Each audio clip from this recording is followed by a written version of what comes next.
और जो मैसेज आप कर रहे हैं उनको भी देखते जाएंगे। उपनिषद युग का राजा अश्वपति कहाँ का शासक था? उपनिषद युग का राजा अश्वपति कहाँ का शासक था? कैकई, पांचाल, भास्कर, सूरसेन। चलिए जल्दी बताइए, जल्दी से जल्दी बताने की कोशिश करिएगा प्लीज जी। उपनिषद उपनिषद युग का राजा अश्वपति कहाँ का शासक था? कैकई का, पांचाल का, भास्कर का या फिर सूरसेन का? चलिए आंसर फटाफट फटाफट फटाफट, जितनी जल्दी हो सके उतनी जल्दी आंसर करिएगा। और आज ज्यादा एक्सप्लेन करने की हिम्मत हमें है नहीं, इसलिए फटाफट आंसर हम बता देंगे। चलिए आप लोग क्या कह रहे हैं? कुछ कह रहे हैं मैम क्लास से खत्म करके आराम करिए। बिल्कुल बिल्कुल नेकी, बहुत थके हुए हैं आज, लेकिन फिर भी आप लोग आंसर दीजिए, हम कोशिश करेंगे। ये हमें ऐसा लग रहा है कि हम पहले करा चुके हैं क्वेश्चन, ऐसा कुछ है क्या? तो इसका आंसर है आपका कैकई। ठीक है, आंसर है इसका कैकई। उपनिषद युग का राजा अश्वपति कैकई का शासक था। ठीक है, नेक्स्ट क्वेश्चन है आपका, बौद्ध धर्म में 4 आर्य सत्यों में से कौन सा एक प्रतित्व समतुपात के सिद्धांत की व्याख्या करता है? प्रथम, द्वितीय, तृतीय या फिर आपका इनमें से कोई नहीं? जोगी बेटा आंसर देते रहना। All about nature, all about nature. I think Sneha Dhaka. Okay, Kumari Anjali welcome welcome. हाँ, इसका फर्स्ट बिल्कुल सही बताया आपने, बिल्कुल सही बताया। इसका फर्स्ट आंसर बिल्कुल उसका फर्स्ट वाले का फर्स्ट था। और पोल का आंसर जरूर दे दीजिएगा। पोल का क्वेश्चन था आपका, भारतीय राज्य व्यवस्था में, अरे कहाँ गया? हाँ, भारतीय राज्य व्यवस्था में निम्नलिखित में से सर्वोच्च कौन है? कौन है ये था, आपके ऑप्शन दिए होंगे उसमें से आंसर कर दीजिएगा। आस्था गुड इवनिंग बेटा। तो बौद्ध धर्म के 4 आर्य सत्यों में से कौन सा एक प्रतित्व समतुपात का सिद्धांत की व्याख्या करता है? पहला करता है, दूसरा करता है, तीसरा करता है या दूसरा करता है? तो द्वितीय अध्याय, द्वितीय 4 आर्य सत्यों में से द्वितीय आर्य सत्य इसकी व्याख्या करता है। ठीक है, हेलो बेटा अंशी सोनी, हमने पहचान लिया बेटा आपको। नेक्स्ट क्वेश्चन चलिए कोशिश करते हैं, थोड़ा समझा भी देते हैं भाई, ऐसे तो गड़बड़ हो जाएगी, आप लोग समझ नहीं पाएंगे, है ना। चलिए, निम्नलिखित में से किस प्रारंभिक हड़प्पाई स्थल से दुर्गीकरण के साक्ष्य मिलते हैं? हड़प्पाई स्थल कौन से थे? सिविलाइजेशन, काफी लोगों ने पढ़ा होगा सिविलाइजेशन के बारे में, है ना। सिविलाइजेशन के बारे में आप लोगों ने पढ़ा होगा, तो जिसने नहीं पढ़ा है उनको हम बताएंगे। आप लोग बताइए, सिविलाइजेशन की बात हो रही है, निम्नलिखित में से किस प्रारंभिक हड़प्पाई स्थल से दुर्गीकरण के साक्ष्य मिलते हैं? कोट दीजी, कालीबंगन, रोपड़ या आपका कोट दीजी एवं रोपड़ दोनों। कहाँ से साक्ष्य मिलते हैं इसके? जी, कहाँ से इसके साक्ष्य मिलते हैं? फटाफट फटाफट आंसर, आंसर जितनी जल्दी देंगे उतना अच्छा होगा जी। थर्ड का आंसर दीजिए, थर्ड का आंसर दीजिए, कोशिश करिए जितनी जल्दी आप आंसर दे सकें, कोशिश करिएगा जितनी जल्दी आप आंसर दे सकेंगे। कोट दीजिए, कालीबंगन, रोपड़ या फिर आपका कोट दीजिए। ठीक है कोट दीजिए, कालीबंगन, रोपड़ या कोट दीजिए रोपड़ दोनों। तो क्वेश्चन थर्ड का आंसर आपका कालीबंगा से। कहाँ से मिलते हैं? कालीबंगा से।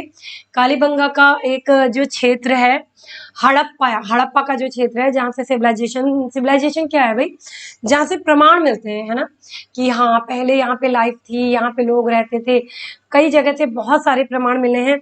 इसके लिए ज्यादा अगर आप पढ़ना चाहेंगे तो एक बार कॉन्सेप्ट वाली क्लास देखिएगा, तो काफी अच्छे से समझ में आ जाएगा। भाई आज हमारे जोगी के अलावा कोई है ही नहीं क्या? सब चले गए हैं क्या छोड़ के? जोगी के अलावा कोई भी नहीं है, ऐसा कैसे हो गया भाई?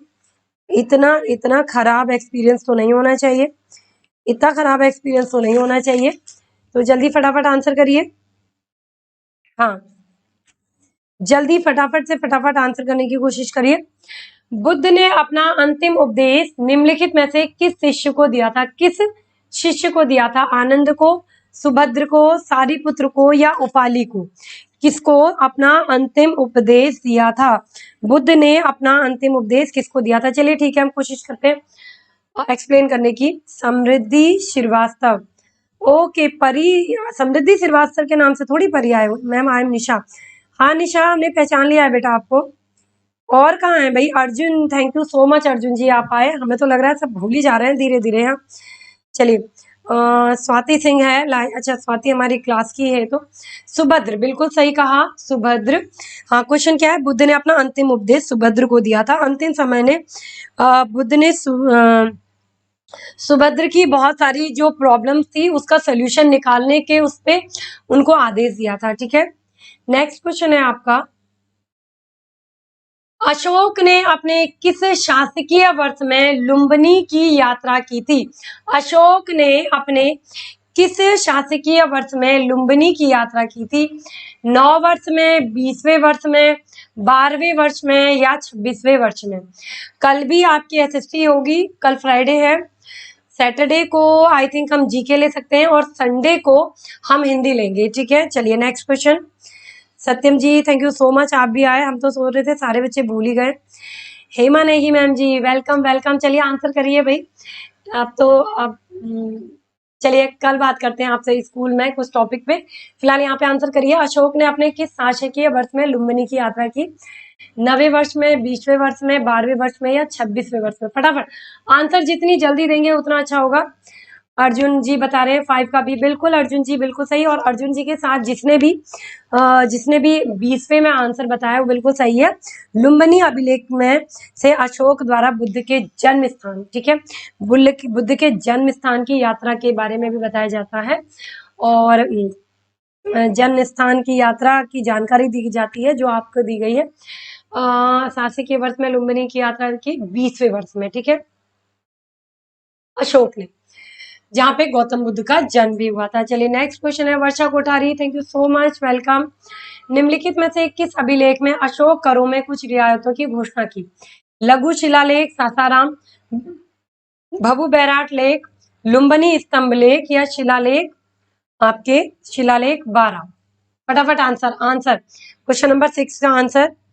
और फटाफट अर्जुन जी, जोगी एंड अभी कौन थी, सुजाता थी कौन थी, जो भी प्लीज आए हैं अर्जुन जी, हाँ दिख रहे हैं हमको। चलिए आंसर करिए फटाफट।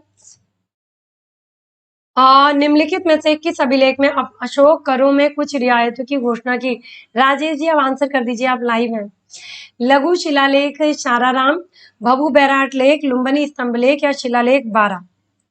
6 का बी दे रहे हैं। बी कौन दे रहा है? बी कौन दे रहा है? ये दे रही है हमारी अक्षिता, जो आई थिंक हो सकता है मैम आजकल सिस्टम बहुत खराब चल रहा है कि बारिश हो रही।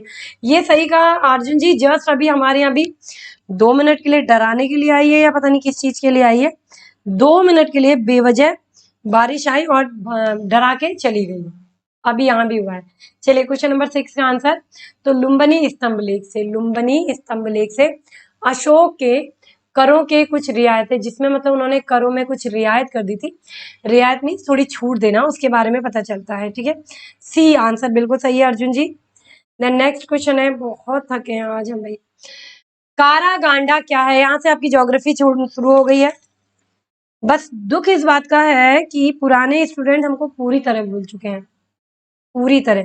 Saket Maurya thank you so much Saket, welcome. आपका दी एक्सपर्टीज में आपका बहुत बहुत स्वागत है। चलिए फटाफट आंसर करिए। कारगांडा क्या है? एक प्राणी, एक पर्वत, एक कोयला क्षेत्र, एक महासागरीय गर्त। कारगांडा क्या है? कारगांडा कजाकिस्तान में स्थित है, इतना हम आपको बता देना चाहते हैं। यशी तिवारी वेलकम बेटा, वेलकम। कारगांडा क्या है? कारगांडा आपका कजाकिस्तान में स्थित है, ठीक है। और ये किसके लिए प्रसिद्ध है? ये एक कोयले का क्षेत्र है, ये एक किसका है? कोयले का क्षेत्र है। कारगांडा एक कोयले का क्षेत्र है जो कजाकिस्तान में स्थित है, ठीक है, और कोयले के लिए प्रसिद्ध है, ठीक है। 7 का डी नहीं है अर्जुन जी, सी है। नेक्स्ट क्वेश्चन है आपका, दक्षिणी पश्चिमी एशिया में कौन सा उद्योग सर्वाधिक महत्वपूर्ण है? दक्षिणी पश्चिमी एशिया में कौन सा उद्योग सर्वाधिक महत्वपूर्ण है? लौह इस्पात उद्योग, तेल रसायन उद्योग, भारी इंजीनियरिंग उद्योग या वस्त्र उद्योग? अरे अरे अरे सत्यम जी, मैं आज क्लास में मैसेज बिल्कुल नहीं करूंगा, ओके, इतना सारा नहीं करूंगा कहने के बाद इतनी सारी इमोजीज क्यों भेजी? सत्यम जी मैं आज जा रही हूँ खाना खाने के लिए, ओके बेटा अक्षिता। चलिए नेक्स्ट क्वेश्चन का आंसर करिए फटाफट। दक्षिणी पश्चिमी एशिया में कौन सा उद्योग सर्वाधिक महत्वपूर्ण है? लौह इस्पात उद्योग, तेल रसायन उद्योग, भारी इंजीनियरिंग उद्योग या वस्त्र उद्योग। क्वेश्चन नंबर आपका 8, क्वेश्चन नंबर 8 का आंसर क्या होगा आपका? ठीक है, लौह इस्पात, तेल रसायन, भारी इंजीनियरिंग उद्योग या फिर आपका वस्त्र उद्योग। Question number 8। तो क्वेश्चन नंबर 8 का पेट्रोलियम जिसे हम कहते हैं उसके लिए सबसे ज्यादा दक्षिण पश्चिमी एशिया प्रसिद्ध है। और हमने घुमा के क्वेश्चन कल भी लिया था इसका कि विश्व का अधिकांश पेट्रोलियम दक्षिण पश्चिम एशिया में ही होता है। और कल हमने क्या लिया था कि पेट्रोलियम सबसे ज्यादा कहाँ होता है, तो दक्षिण पश्चिम एशिया में उसका आंसर मिला था। ठीक है, मेरे फोन चार्ज नहीं है 10%। ओके ओके बेटा, जब तक चल रहा है तब तक चलाइए, फिर कल ले लीजिएगा क्लास। ठीक है, कल तो एसएसटी होगी लेकिन परसों करंट अफेयर लेंगे और हम चाहेंगे कि करंट अफेयर सारे स्कूल के जितने भी बच्चे हैं वो भी ज्वाइन करें, क्योंकि करंट अफेयर तो सभी के लिए जरूरी होते हैं। ठीक है, योगेश द्विवेदी जी, राजेश जी और अभिदीप जी जो भी आते हैं, जो भी आ चुके हैं लाइव में, तो प्लीज आंसर करिए फटाफट। 8th का बी बेटा, 8th का तो ध्यान नहीं है हमें, शायद 8th का बी था। लेकिन अब इसका बताइए, खादर शब्द का क्या अर्थ है?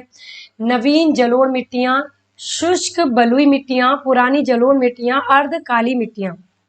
ठीक है, नवीन जलोढ़ मिट्टियां, शुष्क बलुई मिट्टियां, पुरानी जलोढ़ मिट्टियां या अर्ध काली मिट्टियां। क्वेश्चन नंबर 9 का 3, Kothari. Thank you so much Kothari, आपने भी हमारा साथ रहते कभी नहीं छोड़ा है, बहुत अच्छा लगता है हमें जब पुराने बच्चे साथ हमारे रहते हैं continue. Arjun ji thank you so much, लेकिन आप लोगों का आंसर थोड़ा गलत हो रहा है। खादर शब्द का अर्थ होता है नवीन जलोढ़ मिट्टियां। नवीन जलोढ़ मिट्टियों को खादर तथा पुरानी जलोढ़ मिट्टी भी कहा जाता है।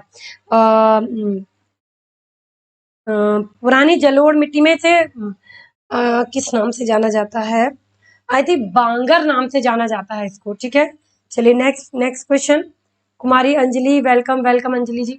केरल में निम्नलिखित में से कौन सा बहुतायत में पाया जाता है? मतलब केरल में कौन सी चीज है जो बहुत सबसे ज्यादा सबसे अधिक मात्रा में पाई जाती है? आपका थोरियम, अभ्रक, यूरेनियम या मोनाजाइट। केरल में कौन सी जो वस्तु है वो सबसे अधिक मात्रा में पाई जाती है? आपका थोरियम, अभ्रक, यूरेनियम, मोनाजाइट।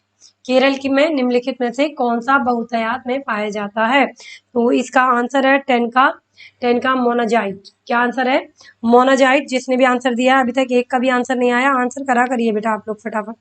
तो इसका आंसर है आपका मोनाजाइट। हमें पता है, बस दुख इस बात का होता है कि ठीक है एग्जाम की तैयारी चल रही है लेकिन और चैनल पे भरोसा है कि हाँ और चैनल सही पढ़ा रहे हैं, बट हम जो पढ़ा रहे हैं वो आना ही नहीं है। ये माइंड में बैठा हुआ है कि हम जो पढ़ा रहे हैं वो आना ही नहीं है। चलिए कोई बात नहीं, होता है, हो सकता है भरोसा नहीं होगा तो उसमें हम क्या कर सकते हैं। नेक्स्ट क्वेश्चन है आपका, जीव मंडल आरक्षित क्षेत्रों की पहली परियोजना स्कीम कौन सी थी? जीव मंडल आरक्षित क्षेत्रों की पहली परियोजना स्कीम कौन सी थी? सुंदरवन जीव मंडल आरक्षित क्षेत्र, नीलगिरी जीव मंडल आरक्षित क्षेत्र, नंदा देवी जीव मंडल आरक्षित क्षेत्र या मन्नार की खाड़ी जीव मंडल आरक्षित क्षेत्र।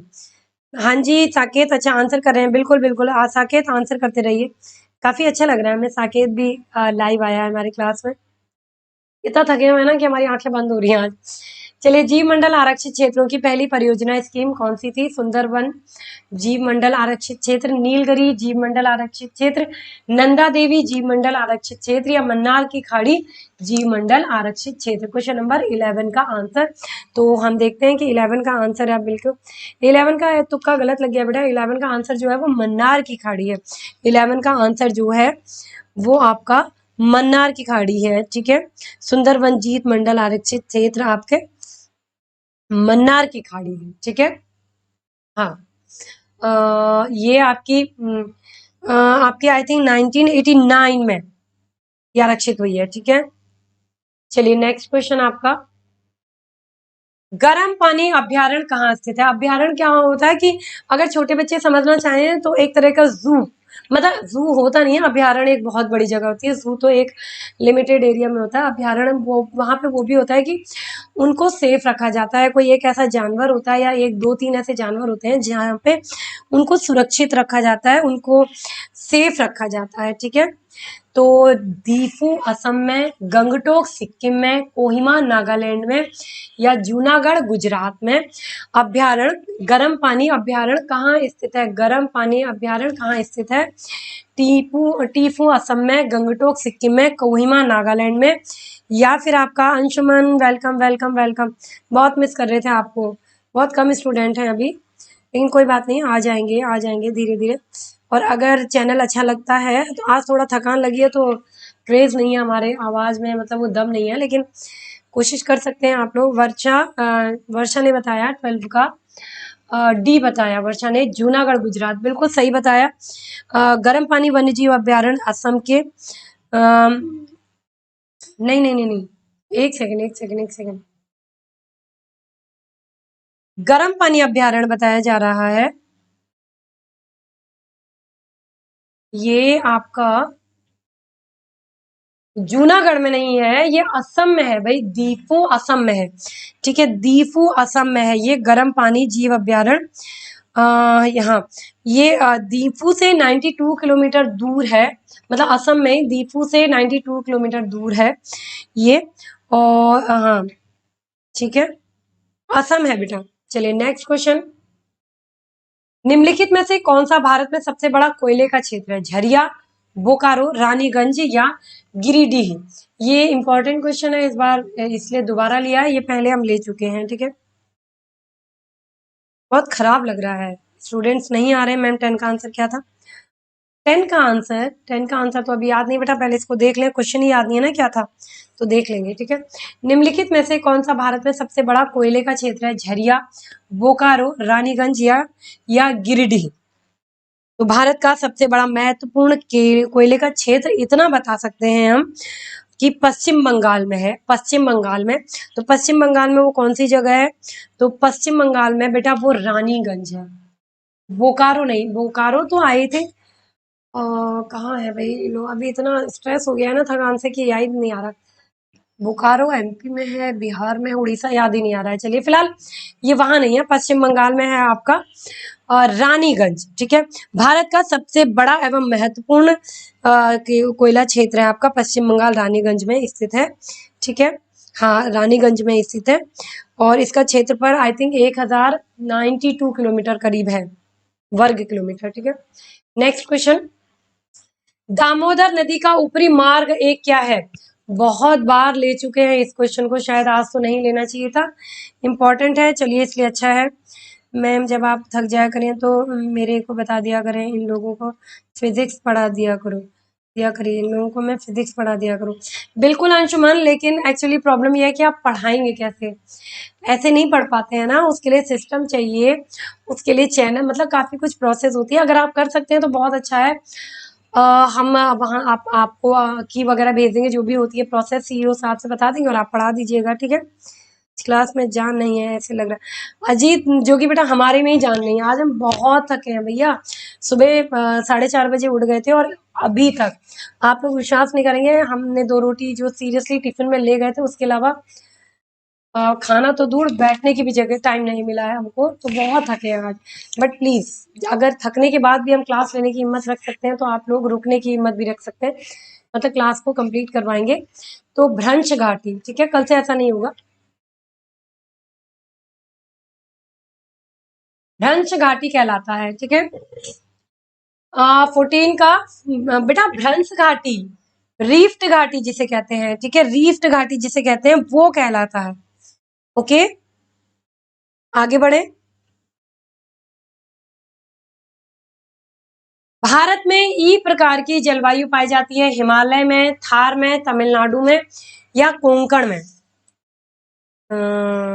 अनु आई है क्या? यशी किस नाम से आई है बेटा? विजय वेलकम पवन जी, आज हम बहुत थक गए हैं पवन जी, आपको ही बताना चाहेंगे कि हिम्मत ही नहीं हो रही है बिल्कुल ही, लेकिन कोशिश करेंगे पूरी कंप्लीट कर लें क्लास, ठीक है। चलिए भारत में ई प्रकार की जलवायु कहाँ पाई जाती है?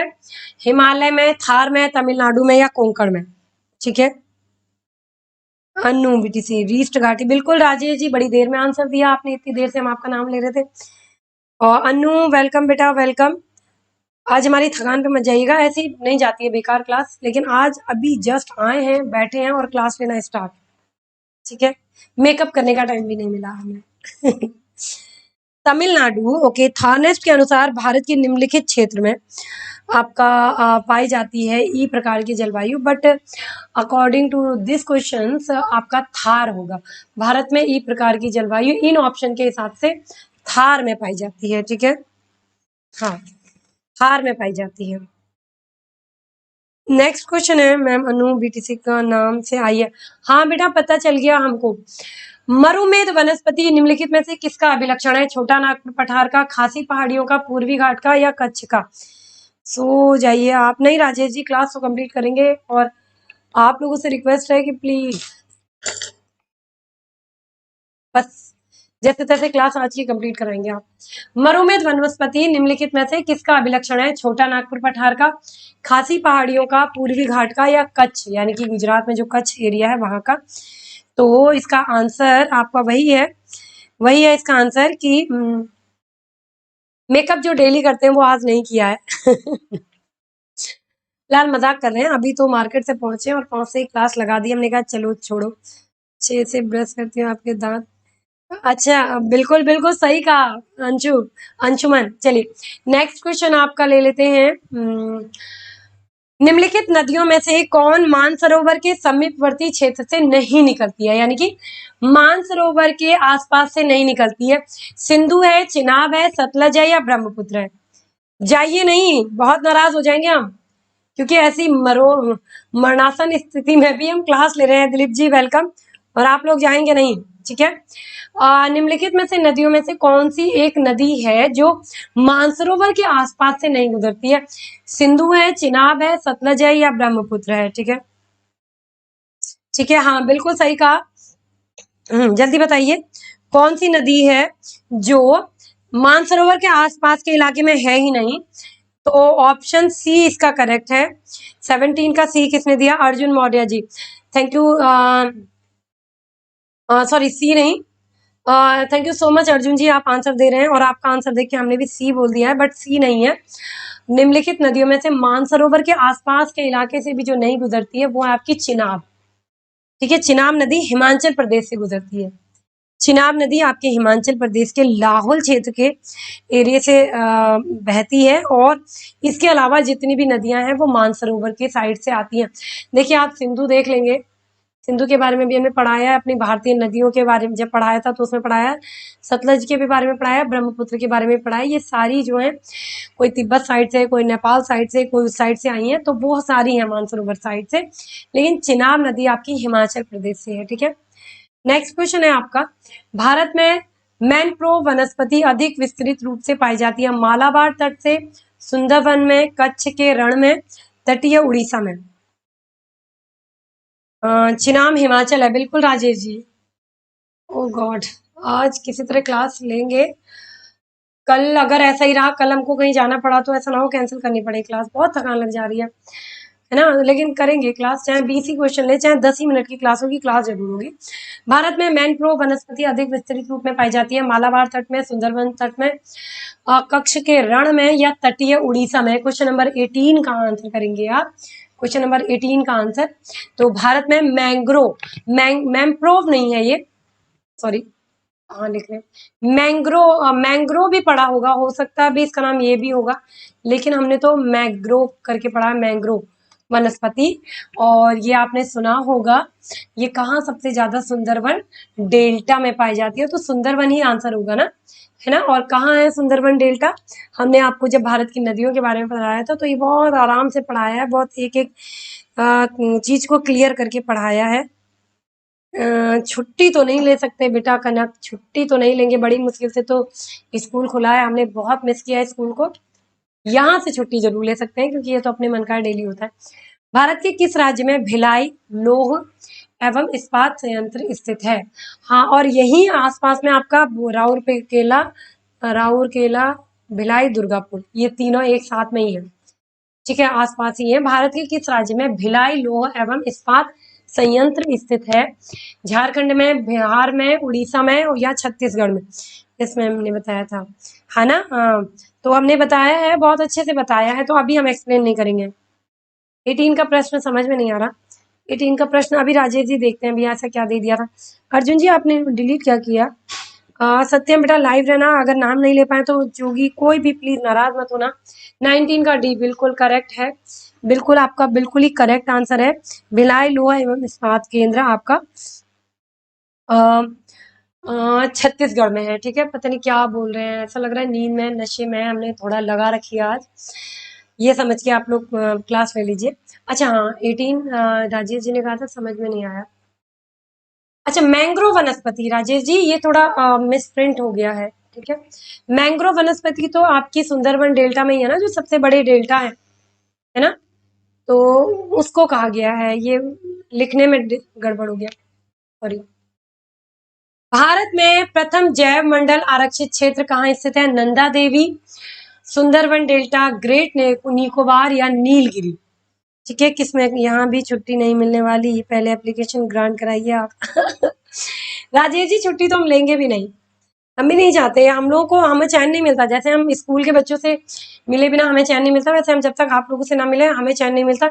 हमको तो ये समझ में नहीं आ रहा, जो चैनल छोड़ के जा चुके हैं या जाने की तैयारी में है, क्या उनको हमसे मतलब जो कहते थे कि मैम हमें हमें आपकी क्लास का इंतजार रहता है, हम वेट करते हैं कि कब क्लास होगी मैम की, तो उनका मन इतनी जल्दी कैसे हट गया हमसे? पी रखी है क्या आपने मैम? हद है। अब तो नहीं, मतलब ऐसा फील हो रहा है हमें कि हमने थोड़ी लगा रखी है, इस टाइप से नशा हो रहा है। 20 का 2 बता रहे हैं आप। ओके 20 का 2 नहीं है, 20 का आपका भारत का जो पहला जैव मंडल आरक्षित है वो तमिलनाडु के नीलगिरी में है। ठीक है, नीलगिरी में हुआ था जैव मंडल, स्थित हुआ था नीलगिरी में। ठीक है, भारत में प्रथम जैव मंडल आरक्षित क्षेत्र कहाँ है? तो वो है आपका तमिलनाडु में, जो नीलगिरी पहाड़ियां हैं वहां पर। ठीक है, नेक्स्ट क्वेश्चन है आपका, सरिस्का और रणथंभौर निम्नलिखित में से किसका सुरक्षित स्थान है? सिंह का यानी कि शेर का, बाघ का, हिरण का या भालू का? सरिस्का और रणथंभौर निम्नलिखित में से किसका सुरक्षित स्थान है? और इतना हम बता दें, हम अभी सो नहीं पाएंगे क्योंकि कल की क्लास की तैयारी करेंगे तभी तो सोएंगे। अगर कल की क्लास की तैयारी नहीं होगी तो सोएंगे कैसे? फिर स्कूल जाएंगे, फिर घर आएंगे, तो इतना टाइम ही नहीं होता है कि फिर बाद में हम अपने सीईओ साहब को क्वेश्चन आंसर बनाने को दें, तो अभी बहुत काम है, देखते हैं। चलिए, सरिस्का और रणथंभौर निम्नलिखित में से किसका सुरक्षित स्थान है? सिंह का, बाघ का, हिरण का या भालू का?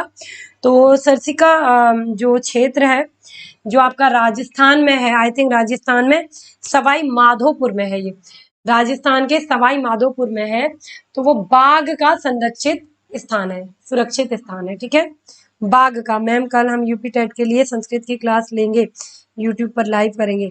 ओके बिल्कुल बिल्कुल, संस्कृत की क्लास जिसको भी लेनी है, जिसको Sanskrit UP TET super TET वगैरह के लिए तैयारी कर रहे हैं, तो प्लीज आप पवन जी की क्लास को जरूर लीजिएगा। मैम हम लाइव हैं बट आज के बाद कभी मैसेज नहीं करेंगे। सत्यम आप हमसे नाराज हो बेटा, तो प्लीज बिल्कुल मत होइएगा, आज तो हम अपने होश में ही नहीं है। हम चाह रहे हैं कि सबके मैसेज पढ़े, लेकिन आज बिल्कुल होश में नहीं है, सो प्लीज प्लीज हमसे बिल्कुल कोई नाराज नहीं होगा। कल से अच्छी रहेगी क्लास, कल से हम थोड़ा आराम करेंगे, अगर आधे घंटे का भी रेस्ट मिल जाता है तो आराम मिल जाता है तो सब ठीक रहता है, लेकिन आज रेस्ट ही नहीं मिला भाई, 4:30 बजे से अभी तक 1 सेकंड का रेस्ट नहीं है, सोचिए खाना पीना भी कुछ नहीं हुआ है। निम्नांकित में से कौन सी बाहरी चट्टान अधिक बारीक कणों वाली होती है? ग्रेनाइट, बेसाल्ट, पेरिडोटाइट या फिर आपका इनमें से कोई नहीं? भाई बहुत ज्यादा जो कमजोर होगी। सुजाता वेलकम बेटा, सुजाता आती है, कोठारी आती है, रुद्रांशी आती है, अनु भी आती है। अनु की तबीयत अभी भी सही नहीं हुई है, हमारी बात हुई थी, जल्दीबाजी में किया था। आज भी 10 बजे से लाइव है रात में, ओके ओके। चलिए, निम्नांकित में से कौन सी बार चट्टान अधिक बारीक कणों वाली है? तो बेसाल्ट जो है वो बहुत ही ज्यादा बारीक कणों वाली है आपकी, बेसाल्ट। ठीक है, क्या है? बेसाल्ट। हाँ जी, आपका नेक्स्ट क्वेश्चन ले ले। समुद्र का खारा पानी सर्वाधिक है भूमध्य रेखीय प्रदेशों में, अर्ध उष्ण कटिबंधीय प्रदेशों में, अर्ध ध्रुवीय प्रदेशों में या उष्ण कटिबंधीय प्रदेशों में कहाँ पर समुद्र का खारा पानी सबसे ज्यादा है? कहाँ पर समुद्र का खारा पानी सबसे ज्यादा है? भूमध्य रेखीय प्रदेशों में, अर्ध उष्ण कटिबंधीय प्रदेशों में, अर्ध ध्रुवीय प्रदेशों में या उष्ण कटिबंधीय प्रदेशों में? क्वेश्चन नंबर 23 का अर्ध उष्ण कटिबंधीय प्रदेशों में, ये इसका आंसर है। ठीक है, उष्ण कटिबंधीय प्रदेशों में। ठीक है, तो बी ऑप्शन इसका करेक्ट है, बी वाला बिल्कुल बिल्कुल सही कहा, B option is the correct. Next है आपका, विश्व का सबसे गहरा समुद्री गर्त है? करमाड़क गर्त, मैरियान गर्त, इंडोनेशियन गर्त या कुरिल गर्त? विश्व का सबसे पुराना गर्त। ठीक है, सबसे पुराना गर्त कौन सा है? सबसे पुराना करमाड़क गर्त, मेरियान गर्त, इंडोनेशियन गर्त या कुरिल गर्त? Question number 24। तो मैरियाना गर्त सबसे पुराना है आपका, मैरियाना गर्त सबसे गहरा समुद्री गर्त है। सॉरी, पुराना नहीं, क्या बोल रहे हैं, सबसे गहरा। ठीक है, ये कितना गहरा है? ये आपका आई थिंक 5200 समथिंग है, 90 समथिंग है, 5290 समथिंग है, समथिंग हमें याद नहीं आ रहा है, बट 5000। मैम हम आपसे नाराज नहीं है, सत्यम प्लीज हमसे व्हाट्सएप पे प्लीज बात कर लीजिएगा, कोशिश करेंगे रिप्लाई करने की। ठीक है, निम्नांकित में से गर्त मीन्स कितना गहरा है? गर्त मीन्स होता है विश्व का प्रमुख समुद्री गर्त, कितनी गहराई कितनी है, सबसे ज्यादा गहराई किसमें है? ठीक है, उसे कहते हैं गर्त। निम्नांकित में से कौन सी सर्वाधिक व्यस्त संचालय नौकावहन नदी है? वोल्गा, राइन, शीन या डेन्यूब? ठीक है, कौन सी? अब इसका मतलब हम बता देते हैं कि सर्वाधिक व्यस्त यानी कि सबसे ज्यादा, अगर हम कहें कि मतलब व्यवसाय या आना जाना किससे होता है? ठीक है, परिवहन किससे होता है? आना जाना कौन सी नदी में सबसे ज्यादा होता है? आप आयात निर्यात भी कह सकते हैं, आप किसी भी क्षेत्र में बोल सकते हैं। तो वोल्गा, राइन या शीन या डेन्यूब? राइन। अन्नू आ गई मेरी बच्ची, thank you so much Annu. 24 question मेरे लिए इंपॉर्टेंट था। 24 अभी देखते हैं अंशुमन कौन सा इंपॉर्टेंट था बेटा, एक बार अभी देखते हैं। अनु थैंक यू सो मच बेटा, लव यू। आपकी इतनी तबीयत खराब होने के बाद भी आप हमारी क्लास में आए, और अनु सबने हमको छोड़ दिया, पता है मेरा जोगी बच्चा मेरे साथ है, अर्जुन है, राजेश जी को तो वैसे भी जाने नहीं देंगे। हाँ कुछ ऐसे ही समथिंग कुछ है, हम बता रहे थे। आई थिंक थोड़ा सा हमको ध्यान नहीं आ रहा था, बट 5000 ऐसे कुछ है, ये ध्यान है। विशेषता वेलकम बेचा। डाइन नदी। अनु तबीयत कैसी है बाबू ये बताओ? जोगी ने नहीं छोड़ा, वर्षा ने नहीं छोड़ा, राजेश जी ने नहीं छोड़ा, एंड और कई बच्चे कुछ हैं अभी भी आ रहे हैं, सुजाता ने नहीं छोड़ा है, रुद्रांशी ने नहीं छोड़ा है, अर्जुन मौर्य जी इतने लेट आए थे, मतलब काफी टाइम बाद जुड़े थे, लेकिन फिर भी हमसे जुड़े हैं, उन्होंने नहीं छोड़ा है। लेकिन कुछ स्टूडेंट्स ने बहुत हर्ट किया है हमको, बहुत ज्यादा। निम्नांकित मृदाओं होते हैं मिट्टी यानी कि सॉइल में से कौन सी मिट्टी का विश्व में भूमि का सर्वाधिक प्रतिशत पाया जाता है? यानी कि कौन सी मिट्टी सबसे ज्यादा परसेंटेज में पाई जाती है? ठीक है, एल्फीसोल, एनसी पैटिसोल या एंटीसोल या एरिडिसोल? कौन सी? मैम मैंने नहीं छोड़ा आपको, तबीयत खराब। हाँ बेटा अनु हमें पता है बच्चे, हमने देखा था, इसीलिए हमने आपसे क्या कहा बेटा, आप इतनी तबीयत खराब होने के बाद भी आप हमारे साथ लाइव है। बेटा विशेषता ये क्लास 8 के लिए तो नहीं है, बट ये क्लास से कहीं पे भी आपसे पूछा जा सकता है, 6, 7, 8 में भी इससे रिलेटेड क्वेश्चन आंसर पूछे जा सकते हैं सॉइल से। ठीक है, तो आप लोगों के लिए अच्छी है ये क्लास। हाँ सुरेश यादव, हाँ जी बिल्कुल बिल्कुल, वर्षा हाँ बिल्कुल, हम छोड़ेंगे भी नहीं। Thank you so much Kothari, seriously बहुत हर्ट होते हैं हम, कुछ लोगों का तो हद से ज्यादा हर्ट हुआ है। चलिए कोई बात नहीं, भगवान करे, हम हमेशा यही चाहते हैं कि उन्होंने जिस चैनल के लिए भी हमको छोड़ा, उस चैनल से उनको बहुत अच्छी नॉलेज मिले, जिससे ज़्यादा से ज़्यादा वो अपने एम को पा सकें भाई। ठीक है, थैंक यू विशेषता। निम्नलिखित मृदाओं में से कौन सी मृदा का विश्व में भूमि का सर्वाधिक प्रतिशत पाया जाता है? Question number 26। तो एडिसोल सबसे ज्यादा परसेंटेज में पाई जाती है, लेकिन इसका हमें करेक्ट परसेंटेज नहीं पता है ये कितनी पाई जाती है, बट ये सबसे ज्यादा पाई जाती है ये पता है। हाँ बेटा हम देखा था हमने, लेकिन अनु हम इस समय इतना बिजी है ना, बहुत बिजी है बेटा, घर में बहुत काम चल रहा है। अभी आप थोड़ी देर में आए इसलिए बताएं कि 5 मिनट थे 8 बजने में, तब हम घर पहुंचे हैं। सुबह से निकले हुए, समझ लो सुबह 4:30 बजे उठ के 7:30 बजे स्कूल के लिए निकलते हैं, उसके बाद अभी पहुंचे हैं घर। अन्न जल तो छोड़ ही दीजिए, जल अभी पिया है चलती हुई क्लास में, बिल्कुल फुर्सत नहीं हो रही है। हाँ चलिए आगे बढ़ जाते हैं। निम्नलिखित में से कौन एक नए राज्यों का निर्माण किया गया है? ये आपका पॉलिटिकल साइंस से आ गया है, नागरिक शास्त्र से। किसी राज्य का क्षेत्र बढ़ा के किसी राज्य का निर्माण किया गया है, और किसी राज्य का क्षेत्र घटाकर किसी राज्य का नाम परिवर्तन करके और एक राज्य संघ राज्य क्षेत्र का शामिल कर सकेगा। इससे मतलब कहने का मतलब है भाई किसी राज्य को एक नए राज्य का निर्माण हम किस तरीके से कर सकते हैं। एक नए राज्य का निर्माण, क्या पूछा राजेश जी? आप हमें देख रहे हो कि हमने कहा ना हम पी के बैठे हुए हैं। मैंने एक रिक्वेस्ट किया है, उसको कीजिए प्लीज। ओके राजेश जी, हम ढूंढ रहे हैं भी आपने क्या रिक्वेस्ट की है।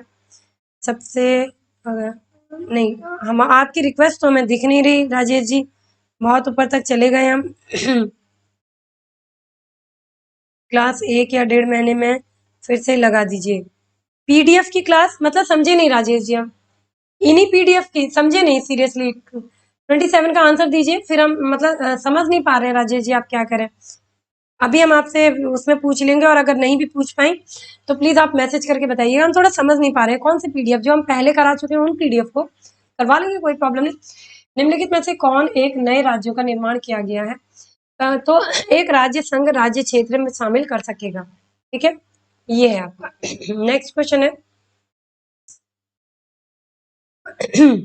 न्यायिक पुनर्वालोकन प्रचलित है केवल भारत में, केवल यूके में, केवल यूएसए में, भारत और यूएसए दोनों में? आंसर करिए। आंसर करिए फटाफट। हाँ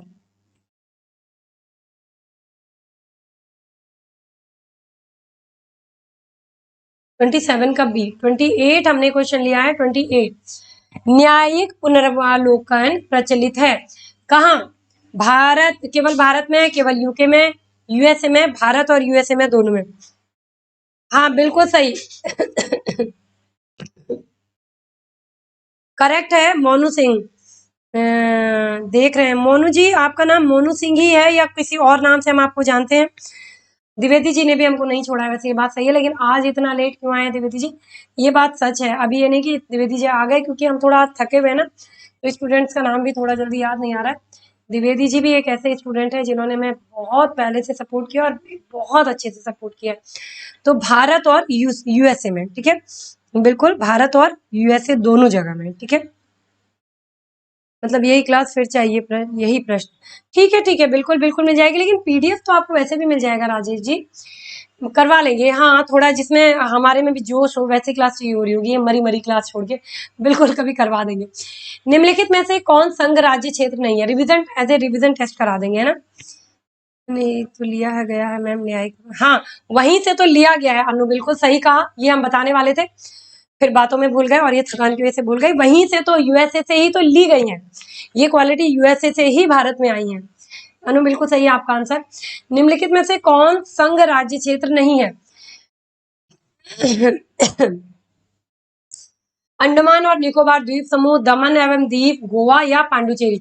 संघ राज्य क्षेत्र नहीं है, ध्यान से पढ़िएगा, संघ राज्य क्षेत्र नहीं है। क्वेश्चन नंबर 29 संघ राज्य क्षेत्र नहीं है, अंडमान निकोबार द्वीप समूह, दमन एवं दीव, गोवा या पांडुचेरी, ठीक है।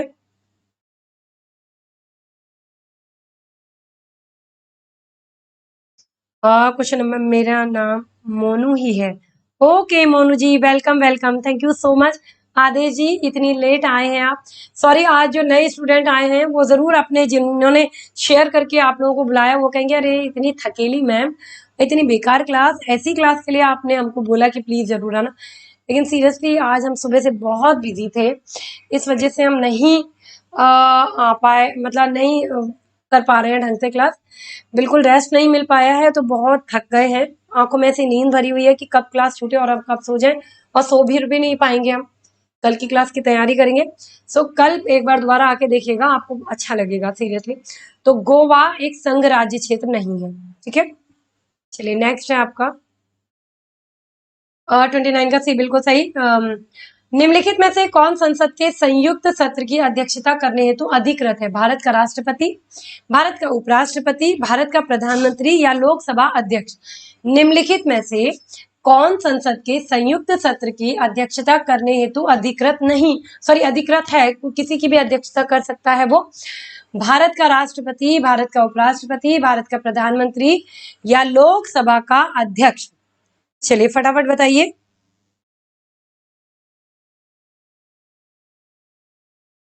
जी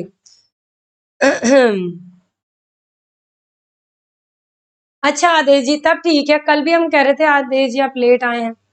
बहुत सारे स्टूडेंट मैसेज कर रहे होंगे, हम देख नहीं पा रहे। मैम क्लास के बाद मैगी बना, हाय कनक आपने हमें मतलब मैगी की याद दिला दी। आपको पता है वो हमारी वीकनेस है, और इस समय तो हम इतनी हिम्मत में ही नहीं है। 29 का सी बताया था योगेश जी ने, शायद सी ही था, एक बार देख लेते हैं। भैया आज आंसर भी नहीं पढ़ पा रहे हैं। हाँ योगेश जी सी ही था। हाँ चलिए 30 का आंसर दे दीजिए। तो लोकसभा अध्यक्ष, निम्नलिखित में से कौन संसद के संयुक्त सत्र की अध्यक्षता करने हेतु अधिकृत है? तो लोकसभा अध्यक्ष, D option is the correct. ठीक है बिल्कुल सही। अब जो नेक्स्ट क्वेश्चन है लास्ट क्वेश्चन है, और लास्ट क्वेश्चन के साथ साथ आपका क्विज क्वेश्चन है। ठीक है आपका क्विज क्वेश्चन है, क्वेश्चन नंबर 31 क्विज क्वेश्चन है। क्विज क्वेश्चन का Neelam Rajput, good night ma'am, just अभी आ रहे हो। क्विज वाला क्वेश्चन देख लीजिए, क्योंकि कल तो क्विज हो नहीं पाया था हमारी गलती से, क्योंकि आंसर कर दिया था हमने उसका पहले। लेकिन आज क्विज का क्वेश्चन है। क्विज का आंसर कैसे देते हैं आप लोगों को हम बता देना चाहते हैं। क्विज का आंसर देने के लिए आपको क्या करना होता है कि लाइव में आंसर नहीं देना होता है, कमेंट बॉक्स में आंसर देंगे। कमेंट बॉक्स में जो टॉप 5 बच्चे हमारे होते हैं उनकी फोटो उनके नाम के साथ हम लगाते हैं अपने चैनल पे। अगर कल क्विज का क्वेश्चन होता तो आज भी आप लोग देख लेते, जो भी न्यू स्टूडेंट है तो उनकी फोटो लगाई जाती है। जैसे कि कल के कौन कौन से, जैसे कि कोठारी का नाम कई बार लगाया, Hardik Varma, welcome Hardik, welcome, thank you so much. राष्ट्रपति बुलाते हैं, अध्यक्ष अध्यक्षता करते हैं, बिल्कुल सही। और देन नेक्स्ट क्वेश्चन है आपका, सूचना का अधिकार अधिनियम किस वर्ष पारित हुआ? ये आपको अभी नहीं देना है, ये आंसर आपको तब देना है जब लाइव स्ट्रीम बंद हो जाएगी। लाइव स्ट्रीम बंद हो जाएगी और कमेंट बॉक्स दिखने लगेंगे, वहां पर आपको अच्छा ओके नीलम, कोई बात नहीं, लेकिन आते रहा करिए थोड़ी थोड़ी देर के लिए। वहां पर आपको कमेंट बॉक्स में आंसर देना है। द्विवेदी जी प्लीज आप भी आंसर दिया करिए, बहुत अच्छा लगेगा। मैं राजेश जी आंसर देना है आज आपको, ठीक है। बहुत दिन से फोटो नहीं लगवाई है आपने। आज हमारी रुद्रांशी नहीं आई है। 2001 में, 2005 में, 2004 में या 2002 में, ये आपका Himanshu Verma, okay Himanshu, welcome welcome बेटा। तो ये आपको लाइव स्ट्रीम में नहीं देना है। जो हमसे नंबर से जुड़ना चाहता है, नंबर से जुड़ने का मतलब है कि जो अपनी फोटो लगवाना चाहता है 7081089969, ये हमारा मोबाइल नंबर है। इस पे आप क्या कर सकते हैं, एक मैसेज करके अपना नंबर छोड़ सकते हैं और हमें बता सकते हैं अपना नाम। और अगर आप टॉप 5 में आते हैं तो उन टॉप 5 में आपकी फोटो लगाई जाएगी और आपका नाम लिया जाएगा, ठीक है। सो thank you so much. I know that कि आज की क्लास बहुत बेकार थी, क्योंकि हम इतना थके हुए हैं कि आंखें बंद हो रही हैं हमारी। जैसे राजेश जी ने कहा था कि मैम आपको ऐसा लग रहा है आपने क्या नशा किया है, तो सच में हमने आज लग रहा है कि वोडका वगैरह पी ली है, ठीक है। तो कल मिलते हैं आप लोगों से अभी क्लास में, तब तक के लिए thank you so much, bye bye all of you. और कल टॉप 5 में जिसको अपना नाम चाहिए वो हमें आंसर दे दीजिएगा। सो अभी हमें थोड़ा उठना पड़ेगा क्योंकि एक्चुअली बारिश आ रही है। मैम मैगी का याद नेगी ने दिया है, बिल्कुल बिल्कुल। आप देखिए हम छोड़ेंगे नहीं नेगी को, क्योंकि उसने हमको मैगी की याद दिलाई है। मैगी के बदले नेगी को कल बताएंगे स्कूल में। So thank you so much all of you, bye bye. हमको उठना पड़ेगा, आप लोग बातें कर लीजिए एक्चुअली, ठीक है। कुछ काम भी है घर में, बारिश है, ऐसा ना हो कि सामान हमारा बाहर भीग जाए। मिलते हैं कल, तब तक के लिए thank you so much. CO साहब आएंगे, क्लास को बंद कर देंगे।